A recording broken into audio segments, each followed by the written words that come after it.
Witam serdecznie. Korzystając z okazji, że jestem w Edmonton w Albercie przejazdem, mam tutaj jedną zrzutkę.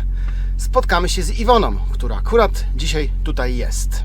Iwonę już znacie na pewno, jeżeli śledzicie choć tylko trochę społeczności kierowców w sieci, ale mimo wszystko przedstawię ją Wam.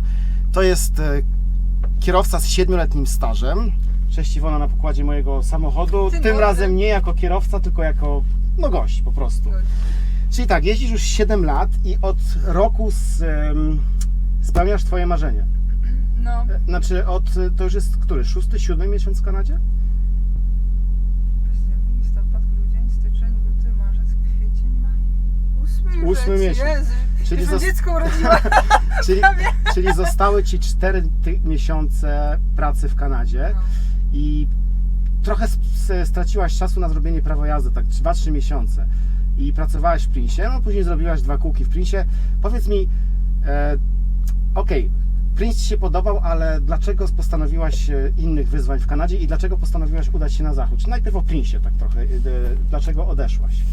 Nie no, w Prince'ie się fajnie jeździło, ale wiesz, fajnie się pracowało, byli ludzie fajni i tak dalej. Wszystko było świetnie w Prince'ie.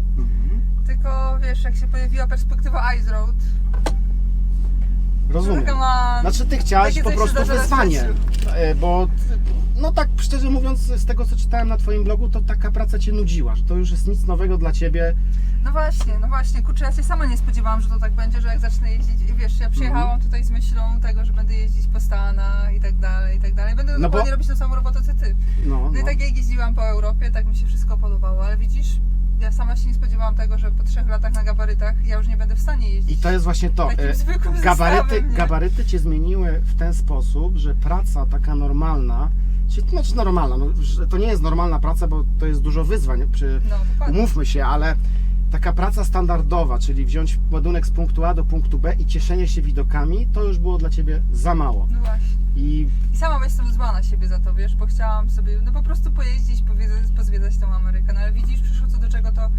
znaczy, zwiedziłaś, byłaś 2 razy w Teksasie, to już miałaś na miastkę, ale no to byliśmy razem w Kalifornii. w Kalifornii, Nevadzie, ale to tak. podwójna obsada, to nie ma czasu nawet dobrze się wyspać, a tutaj dopiero o zwiedzaniu.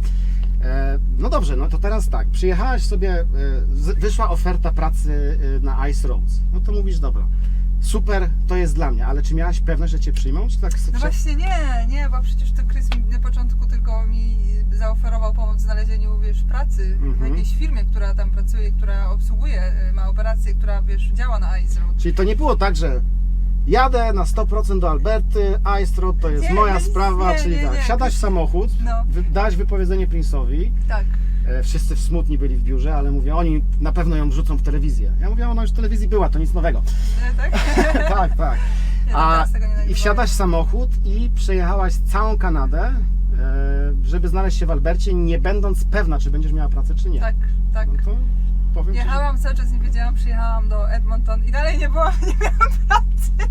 Przyjechałam i dalej nie było żadnej firmy, bo się okazało, że wiesz, ja w międzyczasie to było tak, że Chris musiał mnie zgłosić już jako ten Chris to jest Twój kierowca. pracodawca w sensie takim, on jest brokerem, podwykonawcą i pracuje dla innych firm, tak? Czyli jego track... Tak. On pracuje jako owner operator ze swoim trackiem, więc wiesz, on mi powiedział, że wiesz, ma znajomych i wiesz, pomoże mi gdzieś tam mnie wsadzi, poleci mnie jako doświadczonego kierowcę, że gdzieś tam się, wiesz, znajdzie to miejsce, nie? No i wiesz, w międzyczasie już musiałam robić szkolenia pod tą grupą całą, więc ja w A to międzyczasie... jakie są szkolenia? To nie jest tak, że przychodzisz sobie na Ice Road, firma Cię przyjmuje, przechodzisz szkolenia. Przez internet, tak? Znaczy szkolenia były dosyć proste, no wszystko na zasadzie, wiesz, slajdów, ale no, trzeba było wiedzieć takie rzeczy, na przykład, że szczegóły... nie wolno dokarmiać zwierzyny, na przykład kruków nie wolno dokarmiać na Ice Road, one chodzą, tak, znaczy nie chodzą, one tylko tak latają, żebrają. Kruki to są mądre zwierzątka. Bardzo mądre. Ja widziałem w Oregonie takiego jednego, ale to już abstrahując od tematu, otwarty był kosz na śmieci, na resterii i on po prostu stanął na tym koszu, patrzył tu, patrzył tam i myc do kosza i wyskakiwał. No. Bardzo cwane bestie. Czyli to po prostu takie specyfiki, czego nie można, co można. Prędkości, zachowania na lodzie i wszystkie rzeczy, które można, które nie można. Już się przyjeżdża z tym na lód, już wiedząc na przykład, że gdzie jest główna baza, jak się zajeżdża, że trzeba kliny i tak dalej. Kwestie bezpieczeństwa, kwestie zachowania na lodzie, jakie są ograniczenia prędkości, co, gdzie i jak i No tak dobra, dalej, i tak dalej. twoja, już dostałaś pracę, jedziesz, wszystko fajnie. No Jakie, widzisz, ale do końca nie wiedziałam, nie? No, bo czy przecież będziesz miała pracę? No, Bo wiesz. 2 dni przed rozpoczęciem sezonu ja wciąż nie miałam pracy. I Krys w końcu stwierdził, że on tak czy tak planował kupić auto na wiosnę, gdzieś w połowie roku planował kupić, więc stwierdził, że no dobra, skoro planuje kupić tak czy tak auto w połowie roku, to równie dobrze może kupić kilka miesięcy wcześniej i mogę jaśnieć na to auto. No i tak się stało, wiesz, i to auto było kupione w ciągu 2 dni. 2 dni, znaczy udało ci się dostać pracę. No. Jedziesz w pierwszą wyprawę, wjeżdżasz na lód. Jakie to jest odczucie wjechania? Jezu. To jest goły lód, to jest czysty lód, to jest lód posypany śniegiem, to jest, nie wiem, tam sypią piasek, żeby było lepsze przyczepienie, czy co? Znaczy, Jak wiesz to co, w ogóle wygląda? pierwsze jak się wjeżdża, jak się podejmuje ładunek, musisz sobie go zabezpieczyć sam, przychodzi ci firma, kontroluje ci twoje zabezpieczenia, ten ładunek już Na wcześniej flatbedzie, założony. tak? Tak. A na chłodni też ci sprawdzają? Na chłodni nie zabezpiecza. Czyli oni to nie jest tak, że ty sobie wjeżdżasz, halo, jestem Iwona, ja jadę tam i proszę tutaj mnie wpuszczać, tak? Nie, Oni ci nie, wszystko sprawdzają. Nie. Właśnie sprawdzają ci na twojej firmie, jakby tak w twojej grupie, wtedy ty jedziesz tam jakby na ten winter dispatch. Mhm. I ty wy jedziecie konwojami, czy? Tak. Aha, to nie jest Bo tak. to jest tak, nie jest tak, że sobie przyjeżdżasz na lód i czekasz w kolejce, tylko to jest, kończysz w trasę, przyjeżdżasz z pustą naczepą, czepiasz naczepę, idziesz do swojego biura, do swojej grupy, oni cię się pytają, kiedy chcesz ruszać, mówisz jak najszybciej, załóżmy po 5 godzinach chcesz się 5 godzin przespać jak najszybciej i oni szukają w systemie T-Time, bo te wszystkie grupy mają... Czyli to jest tak, że ty pracujesz dla firmy, ale jak już wejdziesz na ten szlak, jesteś objęta jakimś inną organizacją Tak, bo i te oni. wszystkie firmy pracują jakby dla jednej Dla jednej firmy, mają dużej. jeden system, gdzie są jakby po prostu są jakby przeprawy promowe. Wszystko jest tak ustawiane w systemie, że 4 auta w jednym konwoju i mogą... To jest tak, by po prostu z jednego brzegu jeziora na drugi płynął sobie statek i to jest taka umowa. Tak, i że tam to się jest... trzeba zapisać, nie? Mhm. Trzeba się zapisać wcześniej i wiesz, wszyscy chcą jak najszybciej i to nie jest tak, że ja chcę jechać na przykład za 5 godzin i te T-Time'y już są, bo załóżmy trzeba było czekać, bo to się nazywało T-Time, więc czasami trzeba było czekać 10 godzin na T-Time. I taka Czasami grupa mniej. to jest ile samochodów ciężarowych? 4. 4. I wiesz, masz na przykład T-Time załóżmy na 12 godzinę w południe, także z tego Winter Dispatch w Yellowknife, tam w tym określonym miejscu, także zajeżdżasz, tam masz takie 2 rajki, zajeżdżasz. I puszczają 4 kierowców w płyncie przez idziesz z tymi jezioro dokumentami lodowe. do biura, tam ci jeszcze podbijają to jeszcze raz i wtedy tam musisz być w ogóle pół godziny szybciej. No i wtedy wszystko już się odbywa na radiu, przychodzi ta godzina załóżmy 12 i mówią ci, wiesz, bo zawsze w każdym konwoju musi być lider i wtedy ci mówią, że wiesz, lider... A jak się ustala lidera? Między sobą. Między sobą. To nie jest tak, że on ma więcej doświadczenia, albo on jest lepszy, Wiesz albo jest co, bardziej cwany. lider musiał mieć doświadczenie i musiał mieć co najmniej 3 trasy na koncie, także na początku wszyscy tylko starzy kierowcy byli liderami, a później po 3 trasach, bo wiesz, każdy kierowca był zapisywany w systemie, nie? No i przypuszczam, że kontakt radiowy cały czas ze sobą tak, macie. no stop, bo to w ogóle jest, na przykład do połowy szlaku było 43 wyspy. I na każdą wyspę jak wjeżdżasz, załóżmy, nie wiem, wyspa numer portaż oni na to nazywali, portaż załóżmy 5, nie? I lider musi zgłaszać na przykład jak 4 traki, załóżmy 4 tracks, 4 north on 5, nie? Że 4 traki wjeżdża na 5, nie? Bo niektóre Ile wyspy taka- były ciasne To jest bardzo. jedno jezioro. Jakie to jest jezioro? Nie, to nie jest jedno jezioro, co ty? To jest parę jezior. Jak jest 43 wyspy, to są 43 3 jeziora. Mhm. Ja miałem takie wyobrażenie, że szlak lodowy to jest jedno wielkie jezioro. Nie, Na tym jeziorze są wyspy i ten. De facto Tylko po to są prostu 2 wielkie jeziora. 2 tylko. wielkie jeziora. I to się jedzie czasami lądem, czasami po lodzie. To nie jest tak. To jest tak, no kurczę, wjeżdżasz na jezioro, wyjedziesz na jezioro na przykład pół kilometra, może mieć jezioro 100 metrów, są takie dosłownie tylko bajorka, nie? Rozumiem. I To jest tak wyznaczony jeziorko- szlak w linii prostej. Nie, niekoniecznie. To też jest sprowadzone różnie w zależności od tego, jak im tam pasowało, bo niektóre jeziora były dosyć problematyczne, mimo tego, że były jakieś tam dosyć... Czyli to jest taka cała Płytkie. infrastruktura przygotowana przed sezonem. Tak. I w każdym sezonie na przykład szlak lodowy może być inny. W Nie. zależności, nie? Nie. W zależności od tego, Cały jakie czas jest jezioro. taki sam. Cały czas jest taki sam. Cały czas jest taki sam, bo oni na wyspach też tam troszeczkę, załóżmy, usypują sobie jakiś tam żwir. Już teraz w ostatnich trasach było widać, jak już usypywali, poszerzali drogę, już były usypane kamienie i tak dalej, i tak dalej. I przychodzi później zima, jak już ten lód zamarznie na ileś tam, to oni wysyłają sprzęt ciężki i wiesz, oni odgarniają No i śnieg śnieg. z lodu. I wiesz, kolejne wjeżdżają i te wyspy polewają wodą cały czas, polewają i w końcu aż się tworzy warstwa lodu i to są drogi właśnie. Drogi. I to jest tak, że po tym lodzie się jedzie cały czas 30 na godzinę, czy po całym szlaku się jedzie 30 na godzinę? Wiesz co, zasady są takie, że na lodzie ogólnie jest 25 km na godzinę, ogólnie, a na wyspach jest ogólnie 30 km na godzinę. I tak, jak wjeżdżasz załadowany na północ, bo na północ zawsze jedziesz załadowany, Bo to jest dowożenie surowców do kopalni. ale z powrotem też się czasami Coś wiesz? przywozi. No to Tak. wiadomo. To... Tak, więc jak wjeżdżasz załadowany, to masz 10 km na godzinę. Jak wjeżdżasz na lód, to musisz zwolnić, wiesz, 10 na godzinę. Zjeżdżasz z lodu na wyspę, znowu 10 na godzinę. No, z tym, że tam już często były podniesione ograniczenia do 30-35, bo były takie podjazdy, że jak się nie rozpędziło, a się rozpędzało więcej nieraz, trzeba było się rozpędzać więcej. ale Żeby tam nie stracić security momentów, było. żeby podjechać, bo jak Tak. nie, no to stajesz, cofasz się i zaczynasz od nowa. No właśnie, a tam było bardzo dużo Super B i powiem Ci, że na lodzie już się nikt nie cofnie, nie? Nie widziałam jak się jeden cofał, ale widziałam jeden... No bo efekt, tak, jak się jeden cofnął, ciężko, to się złamał, że już się naczepa mu łamie poszła. i koniec, tak. Naczepa mu poszła, wiesz, spadła w brzeg, a on stał złamany. I to tylko zwykłym zestawem, nie? Nie Super B, tylko zwykłą naczepą. Także jak już staniesz... Jest bardzo to mało pola do manewru, żeby Tak, nie masz popełnić jeden strzał, błędu. nie? Bo No inaczej właśnie. już od razu musisz stać i muszą Cię wyciągać, bo... Ile taka przetrawa tego szlaku lodowego trwa w jedną stronę? 500 km, jakieś 18-19 godzin. Czyli, ale to śpicie po drodze, czy nie? A jak tam w ogóle obowiązują inne zasady chyba jazdy niż No właśnie, bo tak, Northwest Territories... tam, 16 godzin czy więcej? tak, 16 godzin, nie obowiązują resety weekendowe, ale to tylko na ten okres Winter Operations, nie? Czyli luty, marzec. Czyli 500 km 20 na godzinę na strzała.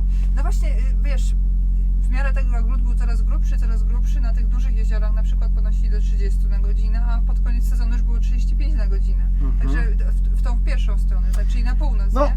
gdy jestem przyzwyczajony do kilometrów 100 na godzinę i liczę czas godzina 100 km, no to 500 km 20 na godzinę nawet mój tam mózg się nie jest inaczej liczyło, przystosowany jak to zrobić, jak to Tam się policzyć. inaczej liczyło, wiesz, tam się liczyło, że na przykład do Lockhart schodzi Ci 8 godzin, 9 godzin Ci schodzi, czy tak do połowy szlaku, tam gdzie jest ten główny obóz, gdzie było wszystko, jedzenie, paliwo, jak A na trzeba tym było. szlaku 500 kilometrowym są jakieś miejsca postoju, gdzie możesz się przespać, jak nie masz siły, zjeść coś, czy jak? Jak to No wygląda? właśnie, jak ruszasz od pierwszego jeziora, to masz po drodze na 25 wyspie była toaleta i tam można było stanąć, tam można było spać. To było po 4 godzinach jazdy i później następna była po 4 godzinach jazdy znowu Lockhart, ten główny obóz. I później było znowu po 4 godzinach jazdy, jak już się skręciło z tego głównego szlaku do kopalni Gaczo, tam było miejsce, gdzie można było też sprawdzić sobie ładunek no i tam też można było spać. Z tym, że oni to tak preferowali, żebyś... I więcej nie było absolutnie żadnych miejsc. Były zatoczki na przykład, jak trzeba było zrobić regeneration gdzieś tam po drodze. A tam też was to dokładało? No wiesz, w takich mrozach to ja robiłam regeneration co 2 dni, Co nie? 2 dni, bo to jest to wszystko inaczej działa, to się zgadza. Czyli to jest tak, że Tam trzeba sobie dobrze planować, ale tam ludzie cały czas na strzała jeździli, nie? czyli jak już wjedziesz na ten szlak, teoretycznie nie ma styczności z cywilizacją, nie ma jakiejś... wcale. Wiesz, jak tam jest pięknie, No domyślam się, ale tam to... nie ma nic. No to przypuszczalnie jedziesz sobie na tym szlaku, Tam jest was 4 i to mi się wydaje, że oni są puszczani Co 20 minut. co jakiś interwał, tak? Co 20 Czyli za wami zawsze ktoś jest, to jest tak jakby taki sznur.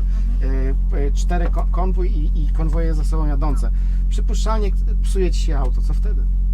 No bo temperatury tam są takie, że no raczej nawet w samochodzie nie przeżyjesz. Masz jakiś... Właśnie dlatego się jeździ w konwojach. w konwojach, ale masz też jakiś sprzęt, no ale w sytuacji ekstremalna może wszystkie 4 auta się zepsuć, nie wiem. Piorun trzaście Tak, obok. tak, ale security jest cały czas gdzieś na szlaku, oni są w jakichś tam odstępach, że oni cały czas są. Nadzorują. Także oni zawsze są na wyciągnięcie radia, wiesz, bo Aha. te radia mają zasięg tam po 20 km. Macie jakieś lepsze radia? Tak, Aha. tak. To są radia VHF bodajże. one się VHF. nazywają. No. Więc one mają zawalisty zasięg. Czyli nie ma cywilizacji, a infrastruktura jest tak zorganizowana, Tak. żeby bo no minus 40, Tak, tak. no Wiesz, to co tam bardzo szybko W windshield to tam wiesz, podawali po minus 70. No ale wiesz, no jak wejdziesz do kabiny, trak ci nie działa, to jednak jesteś otoczona czymś, Godzina. godzina i już jest zimno. Którymś razem zajechaliśmy na kopalnię i ja się tam rozładowałam i jak się tam oczywiście cię pilotowali po kopalni i jak się rozładowało, oni tam zaprowadzali parking i zazwyczaj cię od razu brali z auta i ci podwozili do biura. Pomimo tego, że tam było 100 metrów, ale tak mieli Tak po było prostu, zimno. Że, znaczy było wiadomo, że zimno, ale no wiesz, tak mieli to wyrobione, że zajeżdżają, przywożą cię na parking, bierzesz papiery, siadasz do nich do auta i cię podwożą od razu do tego, do Dla biura. wygody. Dla I tam wygody. mogłeś sobie jeść, tam zanim ci papiery zrobili, to schodziło jakieś pół godziny, ale tam było, wiesz, kawa, herbata, do woli, wszystko, co tam chciałeś, to się brało do woli. Więc ja zajechałam i jakoś zanim pozakładałam to wszystkie jakieś tam swoje rzeczy, jakoś, wiesz, szybko wyszłam, wyskoczyłam i w rękawiczkach wydawało mi się, że podniosłam obroty w aucie, ale nie podniosłam obrotów w aucie de facto i auto mi zgasło, nie? Ale że ja się akurat Było na obrotach jałowych i ci zgasło, bo ta blokada sama. Tak, dokładnie. Więc poszłam sobie tam, Chris jakoś miał inny ładunek, więc jakoś go tam dłużej rozładowywali, więc ja sobie tam cały czas siedziałam, później jeszcze przyszedł, to coś tam, wiesz, wypiliśmy, coś tam piliśmy, coś tam jedliśmy, gadaliśmy z wszystkimi ludźmi, bo tam się cały czas ludzie przychodzili i wychodzili. W każdym razie zeszło 2 godziny na tym Auto już jedzeniu nie tam. odpaliło. Nie, odpaliło, ale wróciłam i wiesz co, jak miałam oliwę z oliwek w aucie, to ta oliwa z oliwek już miała konsystencję masła, nie? Po 2 godzinach w aucie już tak było zimno, że było takie zimno, że auto jeszcze odpaliło, na szczęście odpaliło. I wiesz co, najlepsze to, że na światłach zostawiłam, bo tam wszyscy światła zostawiali pozycyjne. Akumulatory, no czy tak. I jeszcze po 2 godzinach przy takim mrozie odpaliło, także spoko. Ale przez godzinę zablokowałam sobie pedał, trzymałam na obrotach 1500 i on się nie mógł zagrzać, wiesz. 2 godziny siedziałam w kurtce w aucie, jeszcze kołdor rozwinięte, było takie Wtedy zimno, człowiek minus zdaje 40. sobie sprawę, że jakie są elementy, jak bardzo jest człowiek Tak.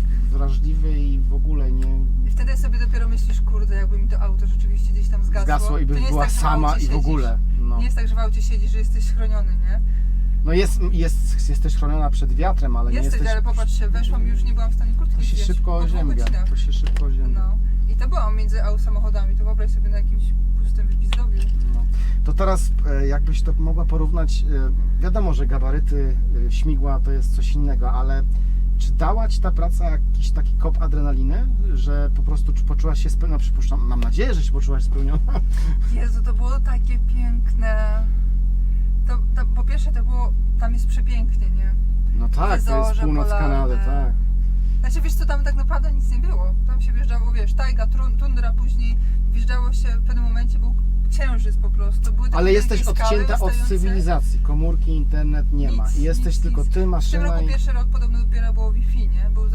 Było Wi-Fi w Lockhart Camp i później tam kopalni. Wcześniej jak kierowcy wjeżdżali, wiesz, 2 dni całe kółko schodziło, więc przez 2 dni byłeś kompletnie poza zasięgiem. Nie? Ja myślę, że to było świetne. Ja tak naprawdę żałowałam, że było to Wi-Fi. Znaczy, wiesz, dzięki temu, że było Wi-Fi, to No, w mogłam sensie wszystko takim, że możesz dodawać. odnaleźć się z naturą, możesz poczuć ziemię po prostu. Tak, w ten Jezu, sposób. jak tam było pięknie, tam było tak czysto. Czysto. I te lody były co chwilę inny kolor miało. A właśnie jeszcze na początku zadałeś mi pytanie. Lód był zazwyczaj cały czas przykryty śniegiem. Czyli przyczepność to nie była taka, że jedziesz i cały czas się martwisz, że gdzieś tam ci wpadniesz w poślizg albo coś. Po prostu to jest taka jak jazda po ubitym śniegu. Wiesz, jak się wraca już na pusto, to wtedy zjeżdża się na Express Line, bo tak, że były 2 linie równoległe, później jeszcze zrobili trzecią i ta, co była pierwsza, już była tak zniszczona, że jej nie naprawiali, tylko puścili tą, która była Express Line, puścili zwykły ruch na północ, a jeszcze dobudowali trzecią. I jak jedziesz na dużych pusto, jeziorach. mogłaś to ciut szybciej jechać, 60 tak? na godzinę. Ale to było dozwolone, tak? Tak, 60 na godzinę na dużych jeziorach, na dużych jeziorach. Duże jeziora było, jedno jezioro McKay Lake ma 4 godziny i jedzie się w jedną stronę. Z tym, że ja nigdy nie dojechałam do końca, bo do tej kopalni, gdzie jeździłam, to się w połowie jeziora po 2 godzinach odbijało się w prawo i tam się już jechało na wschód. I taki sezon ile trwa?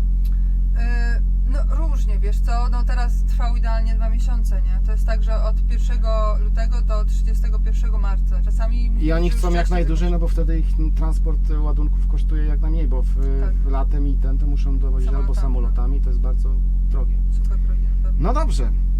A jak teraz przyszłość tutaj w Kanadzie nam szykujesz? Po twoje ostatnie 4 miesiące? No właśnie, kurczę. Szykuję się na pola naftowe, całkowicie zmieniłam swój plan. Plan mam taki, że... Czyli Stany już oficjalnie są wymazane ciężarówką. Ciężarówką, bo właśnie zamierzam sobie teraz dać w dupę na polach naftowych, jeździć ile się da. I jak przyjdzie koniec mojego Bo to, że ci się skończy pozwolenie na pracę, to nie znaczy, że nie możesz być w Kanadzie, tylko musisz się zarejestrować od nowa i możesz później 6 miesięcy turystycznie. Tak. Także zamierzam po prostu swoją osobówką przyjechać w Stany i będę jeździć tak po tych Stanach, wiesz? Ile mi się będzie podobało, tak po prostu się zamierzam najeść tymi Stanami A czy bierzesz pod uwagę fakt wrócenia tutaj jeszcze raz? Czy już raczej to będzie temat zamknięty, Stany, Kanada, koniec, dziękuję, mam dosyć, dokonałem tego, co dokonałam i Wiesz co, bardzo kontynuuję chciałabym Europę. wracać na Ice Road, nie? Tak jakby mi się czyli udało jeszcze jedna. wyrobić jedno pozwolenie na pracę, to na pewno nie tak, żeby przyjechać na cały rok i już zostać tak. Teraz zostałam, to już nie, to już nie wchodzi w grę dla mnie. Ale na Ice Road powiem Ci, że co roku bym mogła tu przyjechać. To jest tak pięknie. Czyli dostałaś zastrzyk, coś co Ci tutaj będzie przyciągało.